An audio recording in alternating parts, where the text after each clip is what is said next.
யாரோ எந்த ஒரு விஷயத்துக்காக என்ன கான்டாக்ட் பண்ண வேண்டாங்க. இப்ப சப்பாத்தி களிப்பெல்லாம் எங்க ஊர்ல இருக்குங்க சிஸ்டர். நாங்க உங்களுக்கு அனுப்புறோம். நீங்க வந்து சேல்ஸ் பண்ணுங்க அப்படின்னு சொல்லிட்டோம். அதே மாதிரி என்னால முடியாது அப்படின்னு நான் சொல்லிட்டேன். ஏன்னா எனக்கு கொரியர் சர்வீஸ் இந்த மாரி இல்லைங்க. அது கை மாறி வரும்போது பழம் வந்து வேஸ்ட்டா போயிரும் அப்படின்னும் சொல்லியிருக்கேன். இல்லைன்னா நீங்க ஆர்டர் வாங்கி குடுங்க. நாங்க போட்டு விட்றோம் அப்படின்னும் சொல்றீங்க. ஏன்னா இதுக்கு முன்னாடி ஒருத்தவங்களுக்கு ஹெல்ப் பண்ணலான்னு போய் எனக்கு ரொம்ப ஒர்ஸ்ட்டான ஒரு எக்ஸ்பீரியன்ஸ் கிடைச்சிருக்கு. அதனால வேண்டாங்க. ஒரு அனுபவம் கிடைச்சிச்சு அப்படின்னா, ஓகே. இனி வந்து இந்த வேலைய பண்ணக்கூடாது அப்படின்னு சொல்லிட்டு நம்ம விட்டுறணும். திரும்ப திரும்ப பண்ணி திரும்பியும் வந்து அந்த மாரி ஒர்ஸ்ட்டான அனுபவங்களா கிடைக்கும்போது நம்மளுக்கு கஷ்டமா இருக்கும். அதனால வேண்டாங்க. ஹெல்ப் பண்றதுன்னா வேற ஏதாவதுக்கு ஒண்ணுக்கு வேணா ஹெல்ப் பண்ணலாம். ஸோ இந்த மாரி விஷயத்துக்கு வேண்டாம். ஆரம்பத்தில எல்லாருமே நல்லா இருப்பாங்க.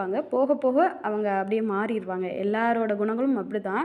அ ஏன்னா இப்ப நம்மகிட்ட வாங்குறவங்களே சொல்றாங்க, "சிஸ்டர் சப்பாத்தி கிளிப்பெல்லாம் உங்ககிட்ட இருந்தா அனுப்புங்க. வேற யார்கிட்ட இருந்தா வேணாம்." அப்படின்னும் சொல்லிட்டாங்க. அதனால தான்